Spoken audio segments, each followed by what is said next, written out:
Um, all right. Well, first of all, thanks very much for joining me. People that have been watching my channel have seen you before because we did the origin story, but I also have posted the Red Sonja podcast on my YouTube channel. So hopefully at this point you're a familiar face and a welcome guest back to the channel. And I appreciate you joining me. But today we're going to be talking about the comic that you do, which I'm going to call Orion's Arm, but which is actually pronounced Le Bras d'Orion. right. So I have a lot of questions about it. Also, one of them is I haven't had a chance to really read it because it's in French and I don't read French, but we're going to talk about that. But why don't we just start off? You could just introduce yourself again and just, I'm really curious about the origin of this project because I know you've been working on it for a long time. Yeah. Well, first of all, I'm not a professional cartoonist. As anyone who looks at my art could say, I'm a biologist by trade. But I always wanted to do comics and started drawing my own, like most people who end up as cartoonists at a very tender age. I did superhero spin-offs when I was something like 10, 12 years old. And at some point, I decided that I wanted to try something more serious, more in the vein of what Philippe Drouillet does. I don't know if you've read the graphic novel Delirious. Drouillet is a cartoonist who draws fantastic pages. And I was really influenced by it and wanted to just do the same thing. So I started this science fiction story, which at the start was meant to be like 10 pages long, where I was shamelessly ripping off Drouillet's style. And as I was improvising the story, it had all the typical tropes of space westerns and the like, and I was going on and on and on. And after a few pages, I started to have more and more ideas about the story, and it grew and it grew and it grew, and eventually I thought I can make a series out of this. So that was around 1977, quite a while ago. My art obviously was childlike; it wasn't very good. It was first it wasn't very good, and second it was basically plagiarism over Drouillet's style. But by the end of that first book, that's a few years later, my art style had sort of gelled. It started to look like something. And because I was really into the story, I started the second book, the second tome. And that second tome, it looked all right. I mean, it was not, it still had this youthful enthusiasm that you will find in young works. It wasn't quite there yet, but I wasn't ashamed to show it to people. And that book took a few years. It was okay. I mean, I thought that it could be published, but of course you can't publish a book two unless the first book is ready. And the first book was, I mean, it was a child work, and I had to redo the whole thing. By then I went into graduate school and had to give up comics for a few years. My production slowed down at a snail's pace. But zoom forward 20 years, I had kids in between, and I was still working little by little by little. And then I was inspired by a cartoonist who was a frequent poster at the old CBR by the name of Jay Dragon. I don't know if you remember him. His name is Patrick Blaine. Patrick Blaine is quite a good artist. He's a professional. And at some point, Patrick said that he was working in the video game industry, but what he wanted to do was comics. And he thought, well, I will force myself to draw each and every day. And I thought, God, that's a great example. I will finish my first book so that I can have book one and book two ready to be published. And I just did the same thing as Patrick did, just forced myself to produce every day at least a few images. And that we have finished the first book, which paradoxically was finished after the second book. And then I went to a local Comic-Con and met a few self-publishers who told me, well, your stuff is all right. You could self-publish. And they just showed me the trope. And so I just went ahead, and that's the way it went. Now I've got 3 books published. I'm working on the 4th one. And it's basically a childhood project that just keeps on going and going and going. I find that really interesting because, when I got into comics, I was already writing stuff before I got into comics as a little kid. And so I have pages of drawings from like 1986, 1987, when I was like, 13, 14 years old, all these comic book ideas that I have, and they're all crap. Like I'm not the ideas were terrible, the drawings not, forget the fact that the drawings are bad, but my ideas were terrible. So like I have stuff that I'm working on now that I haven't been working on, like I've been thinking about for a long time. Like I've got a story that I haven't really started on yet. I'm just in the early process that I've been doing in one form or another since like 1995.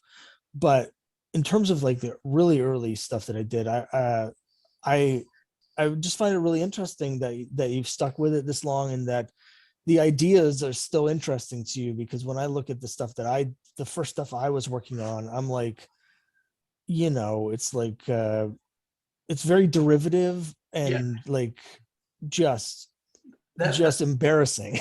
yeah, that's very interesting because since I had to redo my first book from scratch, I had to make sure that book two would fit with book one. But that didn't mean I had to stick to all the themes and all the plot twists that I had introduced in the first one. And I purposely changed a lot of things. I mean, things that would not change the scenes that people would see, but that would change their meaning. And Right. the result is that while the original story was very, very derivative, the final result is really counterintuitive. I mean, the story doesn't go at all where it's supposed to go. If you follow the usual tropes of the genre, it doesn't go there at all. I mean, each time you're expecting the plot to go right, it goes left. I'm trying not to be too predictable in that way, but that's the way I went. So even though it's a space opera, it's not a space opera like you see every day. I think that I managed to reverse engineer some originality into it. Well, that sounds actually like a fascinating exercise to where you have that, you have to get the characters to a certain point because that's where they are when book two starts. And like I could see that you need to have certain themes and character stuff match up, but reworking plot wise the entire thing and ending up at the same point, that sounds actually really interesting, like a really interesting thing to try and do. Well, and in my case, it wasn't that difficult because you've got things like either in fantasy or in science fiction, you've got sometimes these prophecies that are introduced, and then some character is supposed to fulfill the prophecy. And I thought, well, I can't change that. It's been mentioned. Book two mentions the prophecies and people believe in it, but it doesn't have to be true. And if there's one thing that's damn easy to manufacture, it's a prophecy. You just throw a prophecy out there and make sure that some things happen so that the general population will believe in that prophecy. And that's the way I went. And at the point where I am in the story, I'm about to reveal that all this prophecy it's made up entirely. It's a complete fabrication. There's nothing mystical about it. Nobody can see the future. And it's the same thing about psychic powers that are developed by my characters. People don't have psychic powers. And I reveal that even in my story, people don't have psychic powers. So it really goes against the expectations of what a regular plot would be like. Well, as I mentioned, I would love to read it, but I don't speak There's an French. English version available. That's what I was about to ask. Now, well, this is going to start getting some questions that getting a little bit ahead of myself in terms of your publishing, like how you put it out. But and correct me if I'm wrong, because I might be wrong. When I get working on my projects, I like zone out to the point where I have no idea what anyone else is doing in anything until I finish, and then I'm like, then I come out of my cave and I'm like, oh, everybody finished all this other stuff that they were doing. But in my memory tells me that you have an English edition digitally, but you haven't printed it like a physical copy. Is that right? That's right. It's, Okay. it's too expensive. It's just too expensive. Yeah. I I'm I'm very old school. I have a really hard time reading the digital stuff. And by that what I mean is I have on my computer like 40 Kickstarter comics that I've bought just the digital stuff because I want to support them, and I've never read any of them but if I get them physically, I read them as soon as they arrive. There's a mental block for me against reading them digitally. So I think I have your first volume, the English version. but I'm embarrassed to say that I haven't started it. And it's literally just because it's on the computer. I should print it out. I should print it out and read it, because if I have it in my hand, I will read it. But when as you just said, it's very expensive. Now, I'm curious about your experiences with the printing and the distribution, and how that's gone for you over the years, and how it's changed for you since you started doing this. Because I've only been doing this for, I guess it's 3.5 years, since 3 years now, since my first issue of Crime Busters came out. And I expect that what I've been dealing with in the last 3 years is very different from when you first were like printing your first edition, particularly because I know your books are larger than like my single issues.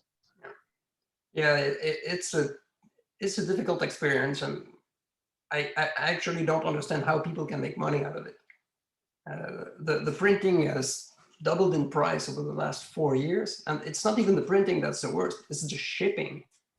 So if I want to have it distributed through a regular house, I will have to find a distribution house, and they will take a cut out of it. If I remember the numbers that were given by Dave Sim a long while ago, 1/3 of the cover price will go to whoever sells it, 1/3 goes to the distributor, and the last third remains to the production house. And if you're a self-publisher, that means all of it goes to you. But that includes your printing costs, that includes shipping, that includes everything. And unless I sell my books $100 a piece, it's very hard to do a decent profit out of it. Right now, see, my latest book is 88 pages long. It's a bit oversized. It's 9 inches by 12 inches. It's a German cover, so it's a nice package. But it costs me $11 just to print. If I want to ship it just by regular mail, here in Canada, it's $8 per book, just shipping. Wow. So printing plus shipping, it's $18. If I don't sell it $20, I don't make any profit at all. So Right. it needs to be $20. If I sell it to the United States, it's $13 shipping. If I ship it to France, which would be my natural market, it's $23 shipping. So that's insane. It would have to be printed over there, or I might print it in a cheaper printer. China offers good prices for printing, but I wanted it to have printed locally to encourage our local industry, but that costs an arm and a leg. So my best bet at the moment to at least cut even is to sell these things at local Comic Cons, where I can get there myself physically and sell it directly to the customer. Other than that, it's insane. Now, I'm curious, with the printers you're working with, is there like a minimum print order that you have to? Yeah, the more you print, the cheaper it gets. But the first time I printed anything, I went for 300 copies, and I don't sell that much, so that print run lasted a long time, especially since, anecdote time, the first book I printed, the printing came out sort of wrong. The ink was slightly grayish. My story is mostly set in space, so I insist on having a really black background, but the ink was sort of gray, and I admit it was my fault. I didn't exactly understand how the levels worked, and the black color that you will obtain with a color file is not this. Doesn't have the same setting as if you're working in grayscale. It was my fault, but nevertheless, I ended up with 300 copies that did not satisfy me. I mean, for a new reader, they wouldn't know, but I thought that this is not how the art is supposed to look like. So I ended up giving those away. Wow. At Comic Cons, I just said, look, this is my pile of books. If you want to try it, take one, it's free. I'm unhappy with it, it's gray. I cannot in good conscience sell that stuff, so try it. It's like a flyer. That was actually a good business plan, because then people would come back and buy the second book. So in the end, it was all right. But of course, the printing cost for those 300 issues was a total loss for me. Wow.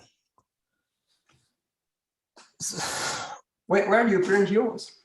Well, so I'm just curious about so there's a couple differences between, the comics that I've been printing so far and what you have. I'm printing single issues, so, but they get pretty big. Like my biggest issue, Crime Buster, when you include the letter column, was 40 pages plus the cover. So they're pretty large, but they're not as big as yours. And they're also, soft cover rather than hardcover. I get them printed. There's an on-demand printer in Michigan that I use called Comics Wellspring. They're also called Greco. There's a Greco, I guess, is the name of the bigger printer, and then the Comics Wellspring is the division that does the comics. And I've been printing in black and white until recently. I'm just switching into color now, and their minimum order number is 25 copies, so you can do it a smaller thing. And right now, like last time I printed was sort of before. I know since the last time I did a comic, which was last summer, the cost of paper has gone way up because of the pandemic and supply chain stuff. So I don't know what they're going to cost now, but like, Can I interject something there? yeah. My wife and I bought a wooded lot several years ago as an investment. And so we are aware of how much money is paid to the wood producers to make paper pulp. And that price has not gone up. So even though the price of paper is going up, I don't know where the money is going, but it's not in the pockets of the people who produce the trees. Well, it's interesting. But so the first couple issues of Crime Busters cost me, I think $2.15 each per copy. Last one I did was Uncle Sam, Cthulhu versus Uncle Sam, and that was in color. It was also smaller because it was 32 pages instead of 40. And that was, I think, $2. It was right around $3. It was like $2.90. Of course, then there's a lot of costs, as you say, after that. So like, I'm getting the Gemini mailers for individual comics. They're the comic, these cardboard boxes that are designed to put comics in so they won't be destroyed in the mail. Yeah. And those cost 60 cents to $1 each. And then there's the shipping cost. So just that book, what was it called? Book rate in the United States? Well, books? Yes and no. They have media mail, which I think would work for yours. However, periodicals that have advertisements in them are not allowed to be sent media mail. So with self-published comics, it can be a little tricky. If you don't put any advertisements in it, then technically you're allowed to send them media mail. However, most people in the post office aren't going to know that. They're not going to look through your comic to see whether it has an advertisement or not. So comics generally they're technically not allowed to be sent media mail. Now, a lot of people still mail them because the post office doesn't look inside every package to see what's in it. But if they happen to look in it, they'll return it to you, and the comic may be damaged or whatever in the process of them inspecting, because they have when in the distribution center, they like randomly check the media mail to make sure that the stuff being sent is actually books. Yeah. So typically, if you're sending like a graphic novel, so it's in book form, you can send a media mail. And so it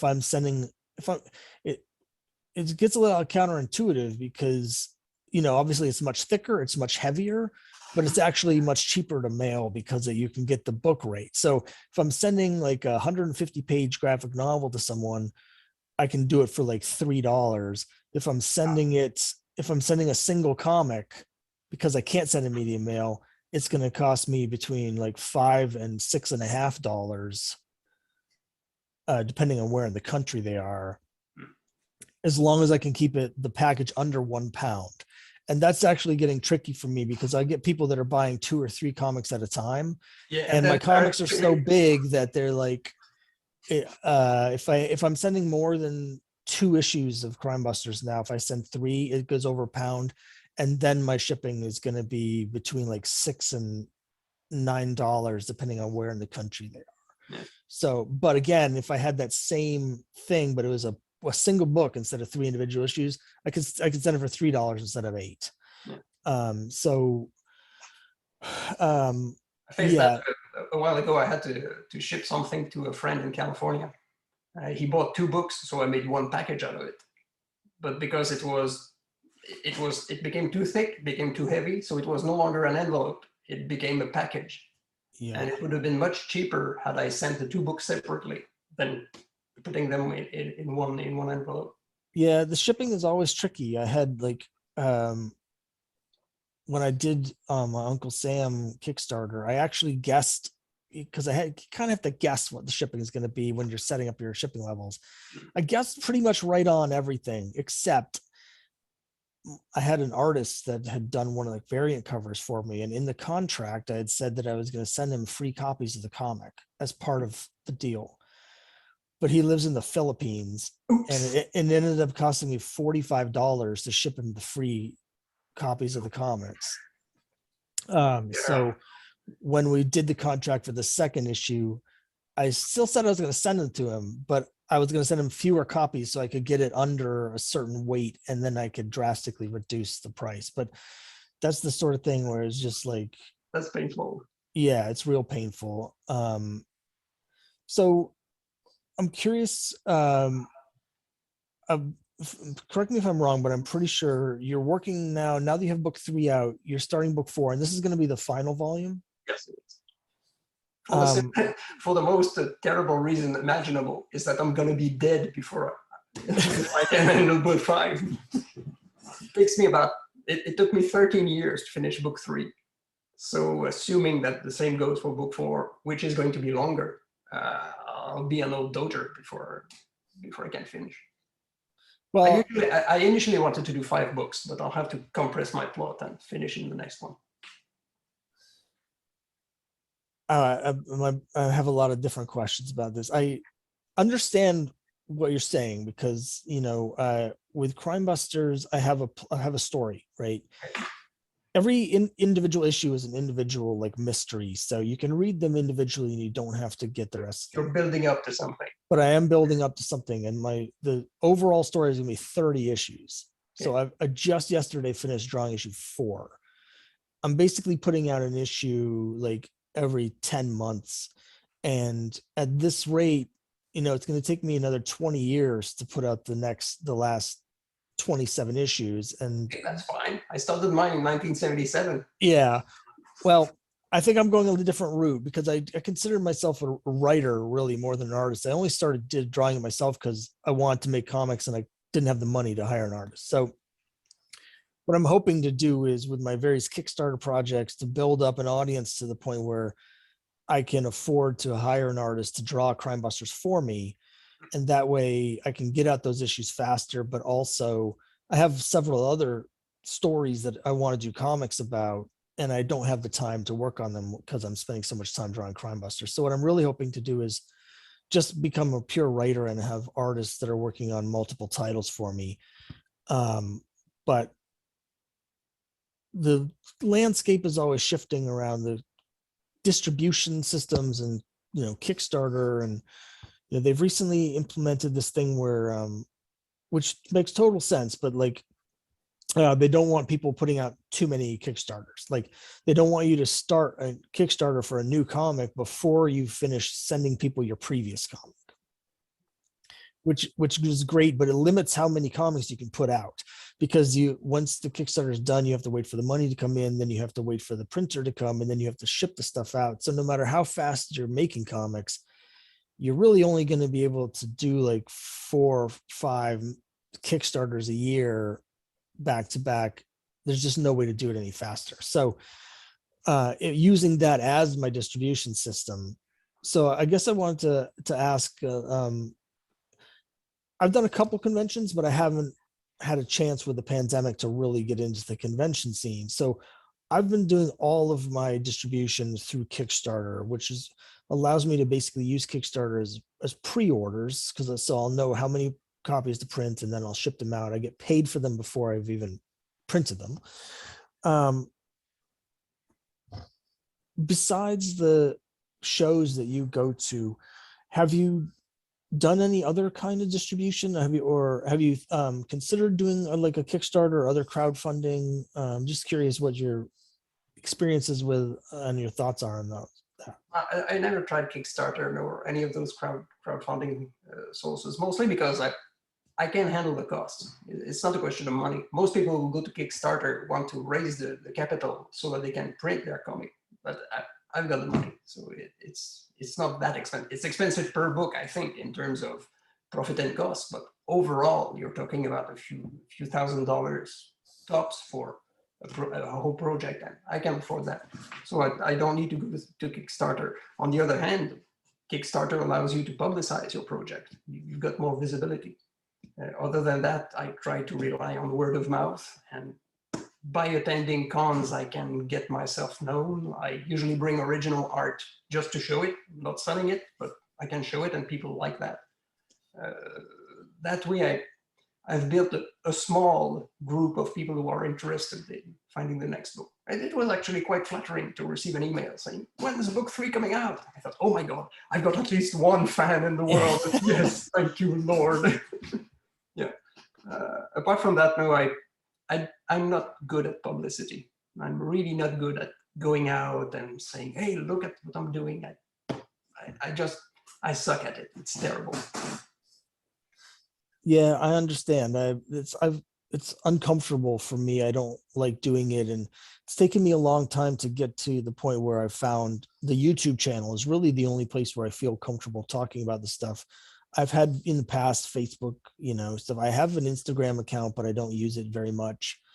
I don't really understand how to get people to interact with it because of the algorithms. I don't like Facebook. I deleted my Twitter account. I don't like Twitter at all. And so all these different, I have an email that I send out, like a mailing list that once a month I'll send out an email just to tell people where I am in my various. I receive that regularly. Well, and I appreciate it. And that, it's only once a month, but it can be difficult. Like it takes a long time to do. It takes me several hours to do those emails. And some months I'm like, I don't have anything to say because I haven't had a chance to do anything, It is work. It's definitely, yeah, it's definitely work. The YouTube channel, like it's also work. There's times where, I don't really have anything to say, but I want to make sure I'm putting out the videos. But in general, I find it much more sort of a natural expression than these other places. And that's allowed me to, do things like this conversation here and talk to people about making comics and doing stuff. So but Kickstarter itself is, as you say, it's where I really publicize my stuff, and I publicize it by making it. So like when I did Cthulhu versus Uncle Sam, I said, you know what, other than my YouTube videos, which I'm going to be making anyway, regardless of that coming out, and a couple posts on Instagram, which are almost completely useless, I was like, I'm not doing any promotion.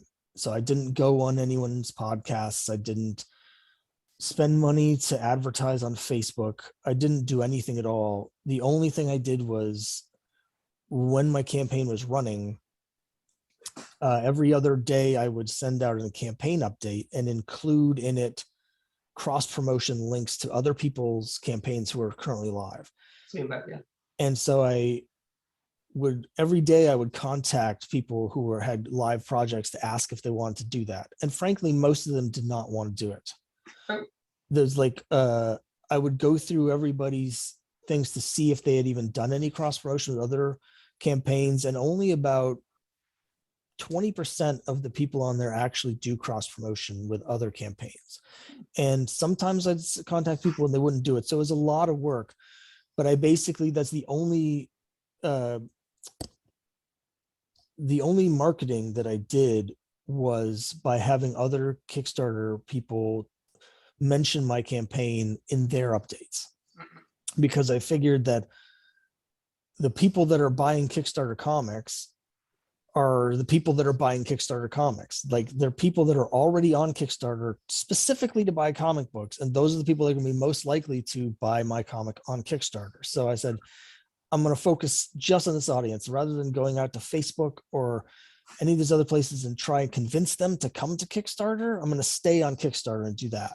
And it worked really well. It was just, I foolishly thought that while that was running, I could keep drawing Crime Busters every night and I'd just spend a few minutes sending out. That's not how it worked. It was like 2 or 3 hours every night for a whole month, just trying to find the people that would do it, send out messages to each of them, write up the cross promotion stuff. It was a ton of work, but it was sort of this self-contained ecosystem that ended up really working quite well.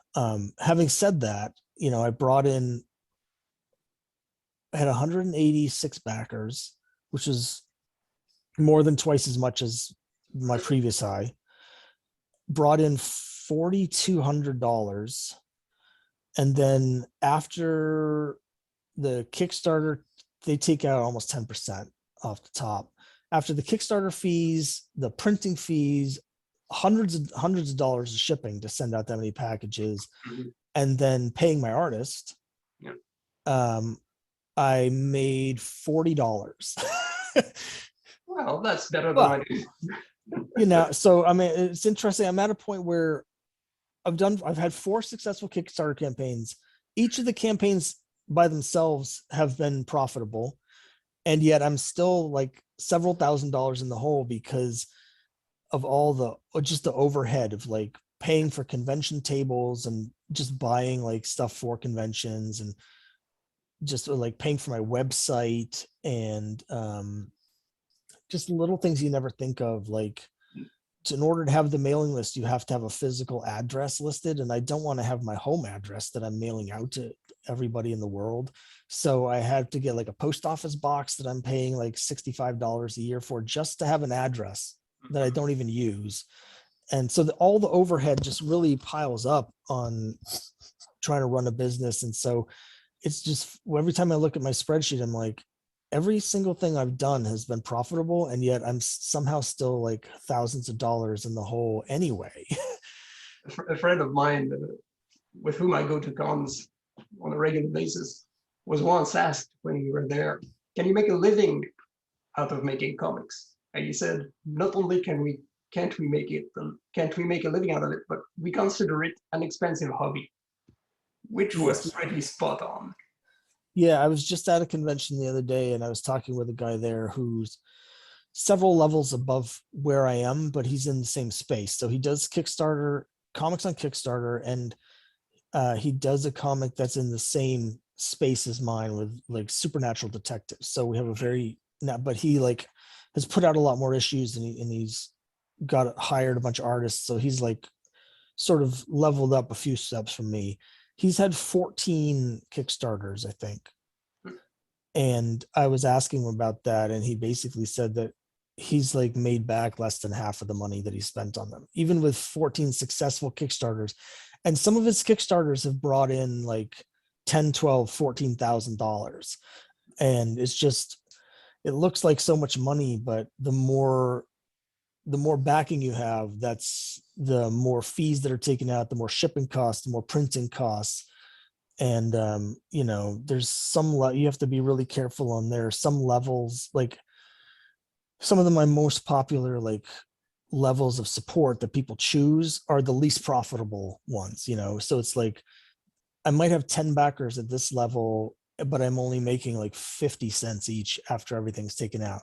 I only have one backer at this level, but that backer I'm making like $35 on because of the stuff that they chose. So it's tricky. It's tricky. It's to the point that at some point I considered, well, no, I did more than consider it. I did it. I was selling a PDF file of my comics in French, as well as the solid copy. And I've sold it for $5, thinking, well, if anybody wants to read a PDF file, might as well make money out of it. And I was making so little money that I thought, this is ridiculous. Might as well give it for free. It's not as if it's going to cut into my actual sales of physical books. So that's on my website now. The first 2 books are available for free. Fortunately, I didn't manage to get a high resolution PDF online.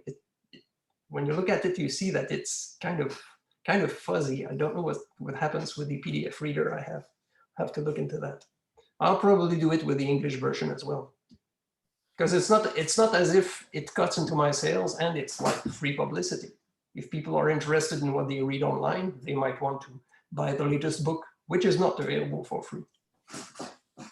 Yeah, it's a tactic that I see a lot of people use. Like for me now, like I have the first issue of Crime Busters, the PDF is free.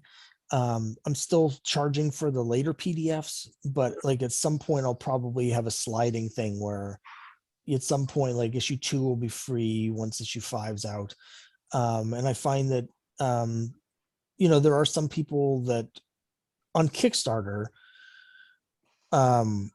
specifically, there's a lot of people that only will buy the PDFs. So it's actually it's the highest profit margin because there's no costs involved.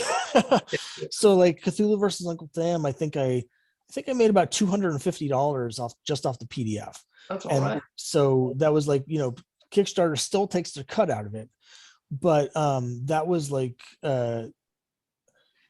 it's a very small amount of money when you're selling, it's $5, $6, what I think I was charging. But I think I had almost 40 people chose that as their reward level. So every time I see that, I think to myself, okay, it doesn't look like much on the tracker. Again, like, you have your goal that you're trying to hit, right? But when you're on Kickstarter, when you're trying to get to that goal, it includes not just the pledge amount, but also the shipping amount, right? So it'll say my number goes up by $6 because someone got the PDF. And then someone else, like I'll have someone in Germany who decides to buy the physical comic. And so that amount, like that amount goes up by like $35. However, it's like $23 shipping plus the printing cost for the book. I end up making like $1.50 on that, as opposed to making like the whole $6 on the PDF. On the PDF, yeah, right. So the PDFs are actually on Kickstarter for me, like almost the most profitable, just pure profit. They are. Just because they don't have the shipping, but it's, as you say, it's also a great way to get people to read it. Yeah. And so, yeah, I've done that as well. I've made the first issue available, and part of me is like, it's sort of like what you're talking about when you start your first draft of your first book, right?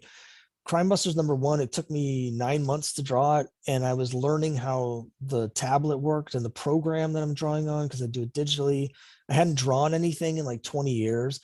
And you can see as the book goes along, the art gets better. There's this point about halfway through where it starts to look better.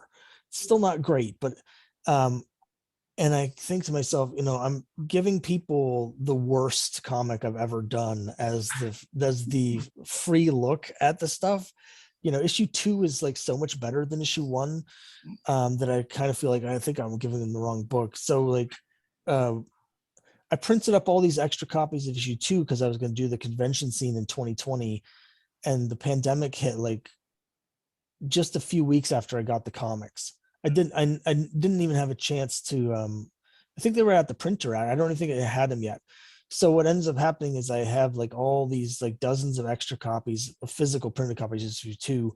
And what I've started doing is when I'm giving people copies for free to sort of get them to read the comic, I give them these extra issues of 2, because issue 2 is so much better than issue 1. And it just looks so much better and the story's better. I feel like my issue 1 is kind of my, it's just ironic that the free sample I'm giving everyone to get them to read is like the worst thing that I'm ever going to do. I understand that. So what do you use? Are you on Manga Studio or whatever succeeded? Yeah, that's right. They call it Clip Studio Paint now, but it's the same program. It's what used to be called Manga Studio 5. So is that a vector program? I'm sorry. Does it generate a vector file? I don't actually know what that means. I see that word. I see like, so I don't think so. A vector is a mathematical equation that describes a line, while the bitmap will be a succession of pixels. I don't know. The advantage with a vector file is that you can zoom it up or shrink it, and you will never lose any resolution. I if you don't, work in yeah, I don't think it's a vector, but I draw everything at 600 DPI. So it's so big that the, guy is bitmap. Yeah. yeah, the printer, my printer prints at 300. So they want the files to be at least 300. So I send them the 600 and I haven't had any problems with it, but No, that um, I use 600 now. Been using 600 for several years. It makes a huge difference because the printer I use has what they call a high definition printer. That it's still computer printing, but it's high definition and there's no pixelation whatsoever. My first two books were printed at 300 dpi, and you could see the pixels if you just stick your nose in them. Yeah, you see the pixelation of fine lines. That I thought irritating, but it's no longer an issue. cool. One of my friends works at 1200 dpi. Massive files. Yeah, I'm not sure my computer could handle 1200. I just scanned some stuff at 1200 recently, and my scanner is like doesn't enjoy it. It takes forever for it to do anything. It's at 1200, but yeah, it's interesting because like some of the, I use Greco Comics Wellspring, but there are several other comic on demand, printers, and I know some of them have upgraded their printers, and I get emails from them where they're like, we're using this new blah blah blah printer, and I don't understand the technical details enough to know, like, I don't know what the difference is between this printer and that printer. So it's possible that some of them may be using these higher definition ones, even higher. I haven't noticed any printing quality issues with any of my books. I think printing, mine all look fine at 300. I don't see any pixelation. I've received books from people. I've received Kickstarter rewards from people where the books are pixelated. And of course it's super aggravating. Like I look through books, to see who the printer is and who, like, just the packaging. I study the comics that I get from Kickstarter to see what the other publishers do, self-publishers are doing. And when I see mistakes in them like that, it gets me frustrated. Like, Right, it's also a good lesson that it can happen, and so when we want to print something, we have to be careful about such things. yeah, I mean, I always get a physical proof whenever I'm doing my comics. I always get a physical proof because, like, it prints darker, first of all, than it looks on your screen. I want to see, like, the true colors are going to look like on my covers. And I want to see what the trim actually is, because they send you a PDF and it shows you where the trim lines are supposed to be. Yep. But I want to see what it actually is when it's, so I always get a physical proof. And so when I get stuff from other publishers, other people like self-publishers on Kickstarter, and it has things like that, and I think to myself, how did you send this? How did you end up printing this? How did you get this to, like, let this go through the printer when it's clearly like the image you're using was like 100 DPI or something? If you had gotten a physical copy, you would have clearly seen that you needed a higher resolution file for this page. So I don't know, I get very snooty with I don't want to make those mistakes myself. And so when Right. other people, like, I'm not I mentioned this last time because my printer doesn't send a solid copy. They send you a high resolution PDF file, which is what they're going to print. And if you zoom in as far as you can go, there's no pixelation at all. But nevertheless, when it goes through the press, there comes the pixelation. So there was something wrong there. I think the new high resolution press has solved the problem, but it was aggravating. However, it might not be the fault of the producers, of the actual artist. They might have looked at the high resolution PDF file and thought, well, this looks fine, so go ahead. It's true, and depending on what printer you use, and I know it's very different for you with since you're doing the books, really, with the individual issues. Like some of the on-demand printers don't do the physical proofs. It's one of the reasons I went with Greco. Is it's $10 extra, and they will mail you a copy of the comic for you to approve before they print any more copies, so you get the physical proof. And it's worth it. And you you know, can sell it as a specialty issue as well. Yeah, you're not supposed to. They have a big sticker on that. It's like not for resale, but of course, Just uh, slap it and nobody will ever know. yeah. And I've found them very useful because, no matter how many times I go through the things, the PDFs and the editing, there comes a point where I've seen it so many times in that context that my eyes just gloss over and I just don't see issues. And then when I send it to the printer and 2 weeks later, I get a physical copy. By the time I get it and I'm seeing it in print, I can like, now again, I can see things. I can be like, oh, this didn't work. I've got to move this, like this balloon is too close to the edge. It's going off the edge and where I thought it wasn't. And yeah, I find the physical proofs very useful. So that's one of the reasons I went with that printer instead of a different one, because they could provide that. Do you print your own pages when you're producing the comic? Yeah, I'll print them out. Not sure what I'm gonna do when I start going to color, because the printer I use is black and white, but I print them all out and then like staple them together and so I can read it like a comic. Yeah, Um, yeah, that's great. I got my stash of pages here. Those are all. yeah, I've got piles of like photocopied stapled, sometimes not even stapled, them like they're like tapes. I just use like tape and tape them together. And they're all filled with notes. I usually have my wife read it. She's kind of a better proofreader than I am. So she'll go through and she'll, circle things where I've, used the wrong type of capital I, or stuff like that. And then like, she'll also give me notes, story notes. Like if there's things where the dialogue's unclear, she doesn't understand what's happening, I always tell her like, I can't fix the art. That's done. I like, but I can change the dialogue. So if or a caption box, if something's not clear, I can rewrite. I can write it in a ways to make it more clear. I definitely have a Bronze Age sensibility about that. I think a lot of people these days, even indie creators, they're very snooty about like the artwork is supposed to tell the whole story, and you shouldn't have to have the dialogue or the caption box that's explaining anything. And I'm like, I agree on whatever. one thing. A caption box should not say again what the art is showing. That's obvious. I mean, there's an issue of the NAM where there's the perfect counterexample where there's a guy jumping through the roof, through the floor and shooting at Lieutenant whatever. The caption says a guy jumps through the floor and shoots at Captain whatever. And Captain whatever says, "Oh, I've been shot." I mean, that's information overload. You don't need all of that. But captions can complement what's happening in the image. So I'm a big caption fan. Perhaps not as much as Roy Thomas is a caption fan, but I'm a big caption fan. I like them. Yeah, and I Don't like use them much, but I like them.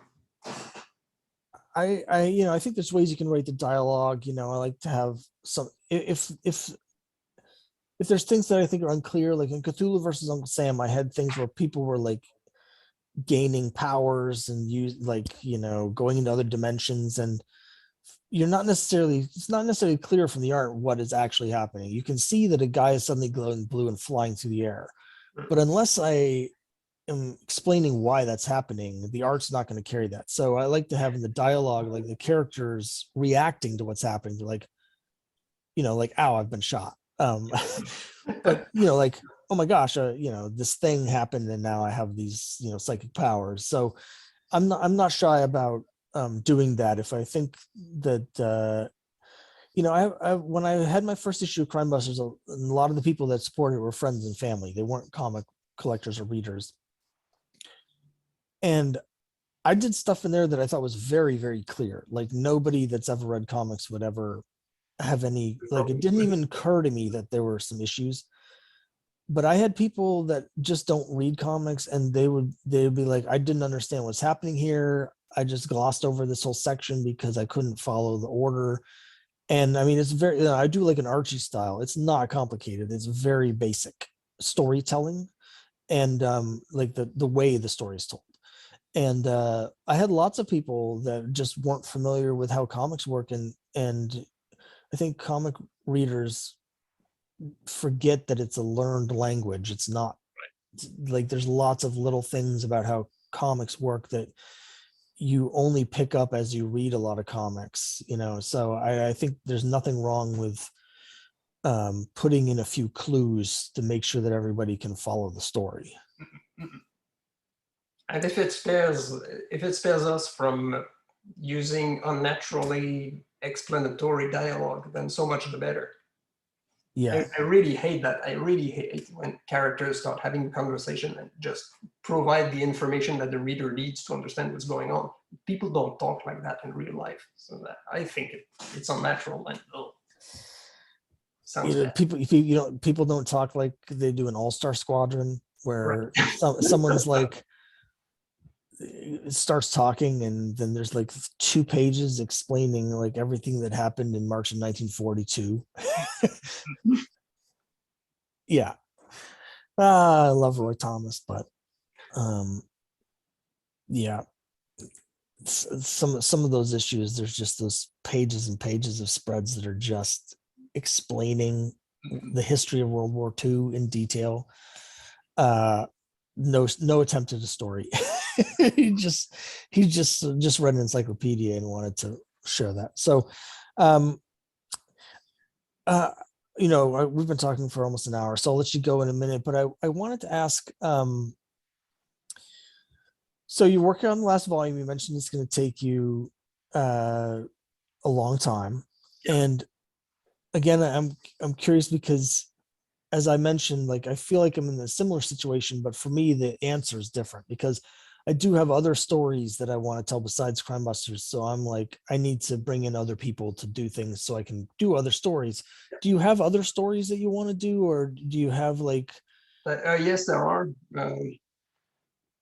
There's one that there's this story about a detective who's also a teddy bear. His name is Barrington. I've put up a few pages at the CCF from time to time.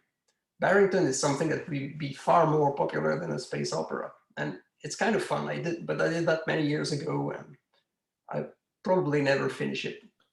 There was another story that I had started when Excalibur, the movie, came out. I was very impressed by it, and I wanted to do a story about knights in armor, and I started a few pages.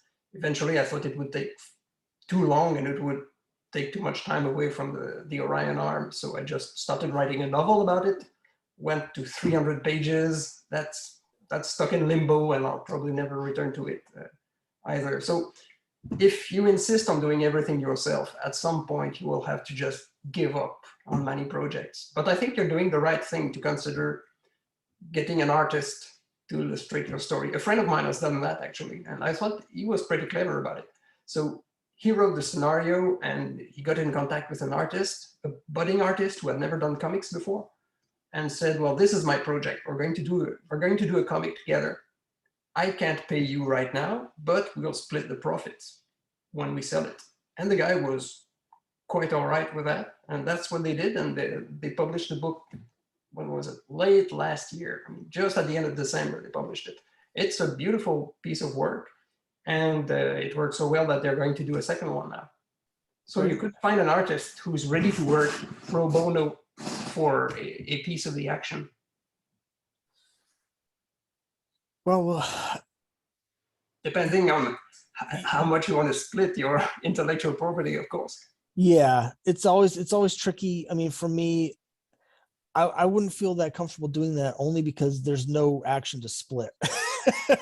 Right? Because so I know from looking at my bottom line that there's no profit. So now part of that's because I am paying, like with Cthulhu versus Uncle Sam, I paid Jay up front. So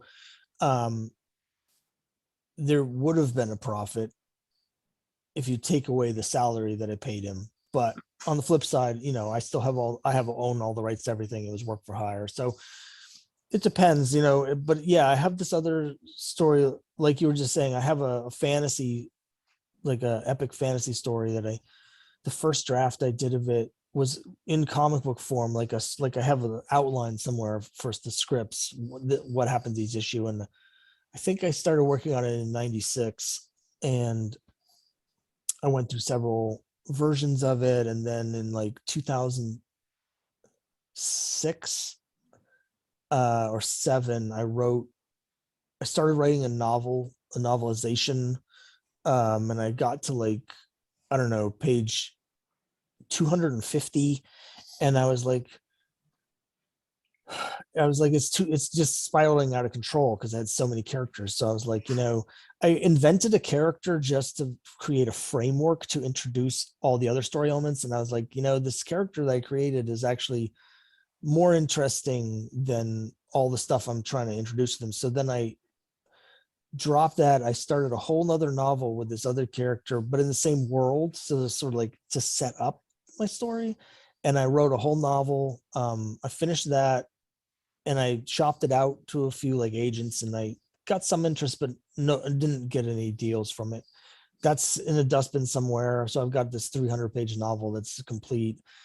And then I put it aside. And so now I'm working on, I came at it again from a completely different angle this time, where I'm like, okay, what if I enter the story following a different character instead? And that's where I'm at. Like, I'm very excited, but I have this, it's been over 25 years I've started working on this, and I'm like, um, I'm getting to the age now where I'm starting to feel the press of like, if I don't get started on this story, then I'm going to die before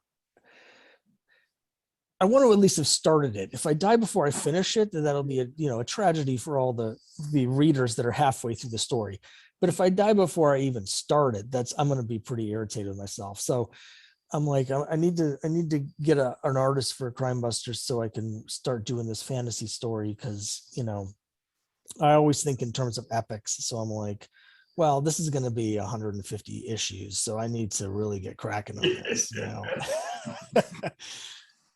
Otherwise it'll just never happen. So any final thoughts that you want to share before we close here? Any questions you have or anything?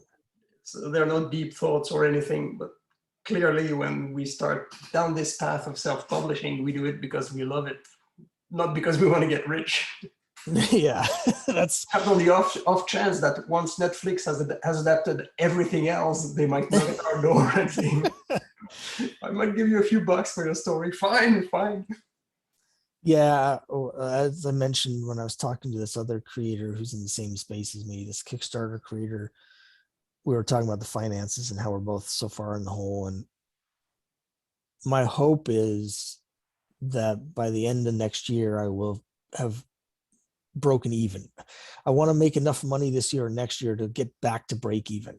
I don't know if I'm going to be able to do that. Probably not, because there's always money rolling forward. Like I've already spent over $1,500 this year on art for comics that aren't done yet. So, and if you're always making new issues and you're hiring more people to do them, you're always going to have this money that's tied up for the future.